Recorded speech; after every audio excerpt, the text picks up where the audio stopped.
डुबकी लगा करके मैं संदूक को उठाया, उनका जो सिर था वो सोने के संदूक से टकरा गया। सोने के संदूक को देखते ही पंडित जी महाराज खुशी के मारे जल में ही कूदने लगे। बोले गंगा मैया, आज तूने मेरे भंडार भर दिए, आज तूने मुझे माला माल कर दिया।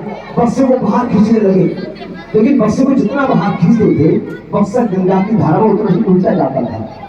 निकालते निकालते हटिया गए, लेकिन बक्सा बाहर नहीं निकला। इधर करने का लड़ाई तो वो हर जगह नजर आया। उस समय छूत और छूत का बहुत भाव था। अपनी 20-25 साल से खत्म हो गया है, लेकिन सतयुग में तो बहुत ज्यादा चरम था। अगर कोई हाथ से छू भी जाता था तो आकर के घर पे स्नान किया जाता था। लोग हावी हुआ, ना चाहते हुए पंडित जी महाराज हजरत के पास पहुंचे। हजरत से बोले ऐसा कर कि गंगा की धारा में सोने का संदूक बहता हुआ आया है, हम तुम दोनों निकाल लेते हैं और जो भी उसमें माल होगा उसको आधा आधा बांट लेंगे। हजरत चलने को तैयार हुआ, चलो महाराज। लेकिन जैसे हजरत चलने को तैयार हुआ पंडित जी महाराज सोच में पड़ गए। बोले मैं तो देखिए ऐसा, वो हजरत ने हल्का कट्टा, कहीं ऐसा ना हो सोने का संदूक उठाए लेके भाग जाए, मेरे पल्ले कुछ ना पड़े। हजरत बोले ऐसा कर, चल तो रहा है लेकिन पहले संकल्प पढ़वा ले। हजरत बोला हमारा संकल्प ये क्या बला होती है, मैं नहीं जानता, ना आज तक मैंने पढ़ा है ना मैंने देखा है कि संकल्प क्या होता है। क्या ब्राह्मणों की भाषा आप ही जानो।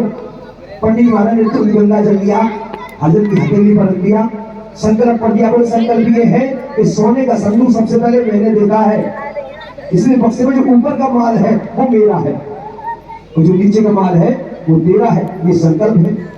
हजरत बोला महाराज बोले क्या मानता संकल्प भी होता, चलो जैसे आपकी इच्छा। दोनों पहुंचे, दोनों ने बक्से को बाहर निकाला, बक्से का ताला खोला। ताला खोलते सबसे पहले क्या देखा कि लाल मखमल के कपड़े में लपेटी हुई वो कन्या रुक्मन नजर आई, और कन्या को देखते ही पंडित जी महाराज के पैरों की हवा निकल गई।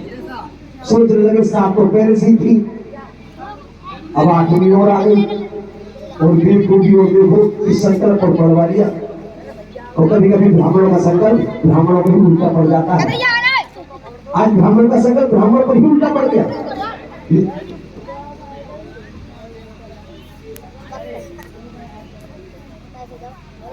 माता भगवती की कृपा से पंडित जी महाराज ने सिर पकड़ लिया, लेकिन जैसे उस कन्या को हजरत ने देखा वो पंडित जी महाराज के पैरों में गिर पड़ा। बोले महाराज मैं जानता हूँ आपने संकल्प पढ़वा लिया है, और संकल्प के अनुसार कन्या जो है वो आपके हिस्से में आती है और धन मेरे हिस्से में आता है। लेकिन महाराज ब्राह्मण आदमी हो, संकल्प को सीधा पढ़ना जानते होंगे तो उल्टा भी जानते होंगे। आपने पहले संकल्प को सीधा पढ़ा था, लेकिन अब संकल्प को उल्टा पढ़ दीजिए।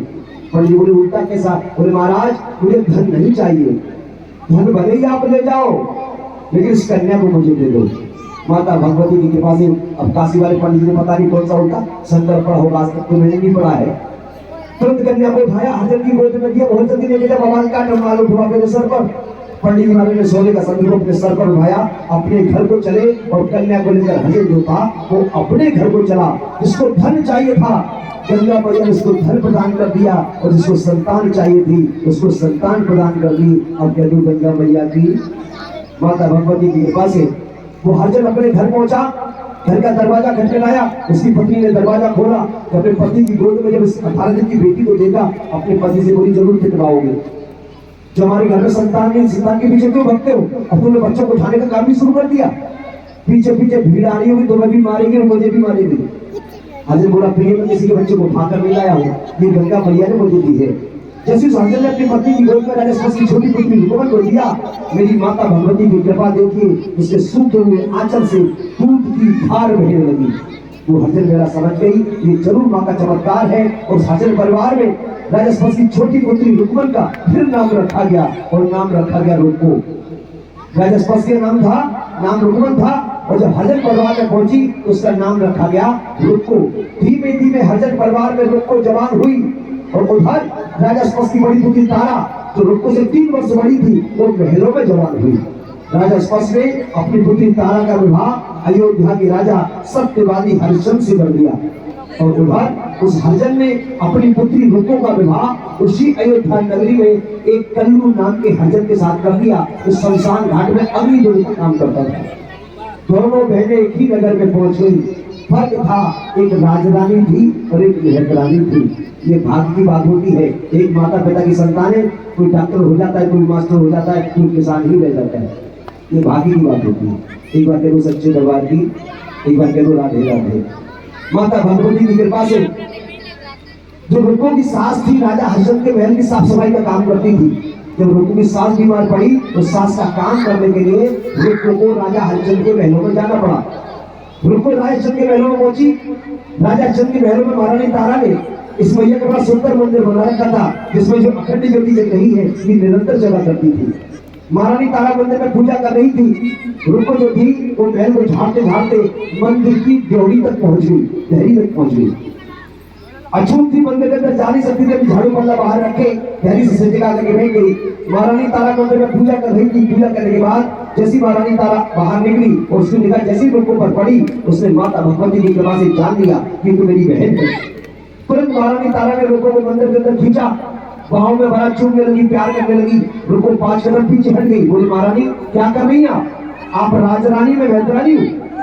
महारानी तारा ने इस पावन ज्योति में दिखाया, इस तरह हम मोबाइल में देखते हैं, ज्योति में दिखाया कि देख किस तरह हम लोग सभी बहने थे, किस तरह हमारे पिता ने तेरा त्याग किया, किस तरह तू गंगा में बहती हजर परिवार में पहुंची और किस तरह हजर परिवार में ब्याही गई। तो सारा दृष्टांत रुको ने उस पावन ज्योति में देखा तो रुको की आंखों से झरझर आंसू बहने लगे और अपनी बहन के गले मिलकर के फूट फूट करके रोने लगी। और दोनों बहनें प्रतिदिन मर्यादा के साथ में मंदिर में मिलने लगी। दोनों ने अपने रिश्ते को नहीं खोला, जो भी सुख की बात होती थी चुपचाप मंदिर में आकर के कर लिया करती थी। एक दिन महारानी तारा ने इस मैया की पूजा करते हुए अपनी बहन के साथ ही वहां से प्रार्थना की, मैया हमारे पिता ने तुझसे संतान मांगी थी, तो संतान के रूप में तूने हम दोनों बहनों को दिया था, लेकिन भैया मैं तुझसे संतान नहीं मांगूंगी, हो सकता है कि तुम भी मुझे बेटियां दे दे। भैया मैं तुझसे अपने लिए बेटा मांगती हूँ, मुझे बेटा प्रदान कर दे। माता भगवती की कृपा से महारानी तारा के एक पुत्र पैदा हुआ और उस पुत्र का नाम रोहतास रखा गया। जब भी बहन के पुत्र देखा तो रुको के मन के अंदर भी जिज्ञासा जगी। रुको ज्योति सामने हाथ जोड़े, मैया से प्रार्थना करें, मैया मेरी बहन तेरी अखंड ज्योति निरंतर जगाती है, तो तूने उसको बेटा दे दिया, लेकिन भैया मैं अछूत हूँ, निरंतर तो नहीं जगा सकती, लेकिन एक दिन के लिए मैं तेरी पावन ज्योति जरूर जगवाऊंगी, तेरे नाम का जागरण करवाऊंगी, तेरे नाम का प्रसाद बांटूंगी। मैया तू भी मेरी बहन की तरह मुझे बेटा दे दे। माता भगवती अपने उस भक्त को भी कैसे निराश करती और माता भगवती की कृपा से रुको को भी एक पुत्र पैदा हुआ, लेकिन रुको जो थी वो पुत्र की खुशी में मैया का जागरण कराना भूल गई। 1 साल नहीं 5 साल बीत गए, लेकिन रुको को याद नहीं आया। माता भगवती ने सोचा उसको याद दिलाना पड़ेगा। माता भगवती ने क्या किया कि रुको के पुत्र की हालत खराब कर दी। उसके पुत्र के शरीर पर लाल लाल दाने निकल आए, बुखार से शरीर पकड़ने लगा, खाना पीना पचना बंद हो गया, जीर्ण अवस्था हो गई। रुको के पुत्र का हाल देखकर के घबरा गई। मंदिर में पहुंची बहन तारा के पास, तारा से बोली बहन अपने राज्य वैद्य से मेरे पुत्र को दवा दिलवा दो, यदि मेरे पुत्र को कुछ हो गया तो अपने पुत्र के बिना मैं जिंदा नहीं बचूंगी। महारानी तारा हंसी, बोली पगली तुझे तेरा जो बेटा मिला था माँ भगवती के आशीर्वाद से मिला था और तूने मैया की पावन ज्योति जगाने का निश्चय किया था, तो मैया की ज्योति जगाना भूल गई है, उसी वजह से तेरा पुत्र बीमार हुआ है। ये जल लेकर के ज्योति को उतारा और जा इस जल को अपने पुत्र के शरीर पर छिड़क देना और जब तेरा पुत्र स्वस्थ हो जाए तो मैया का जागरण करवा देना। रुको जल को लेकर अपने घर पहुंची, उस जल को अपने पुत्र के शरीर पर छिड़का, धीमे धीमे उसका पुत्र स्वस्थ हुआ। और ये आज भी इस बच्चे को माताएं निकल आती है तो माता बहनें क्या करती है, उस पर जल का लोटा उतार करके गवाले पर चढ़ाने जाती है और उससे जल की बूंदें आकर के उस बच्चे के शरीर पर छिड़कती है। ये प्रथा उसी समय से चली है।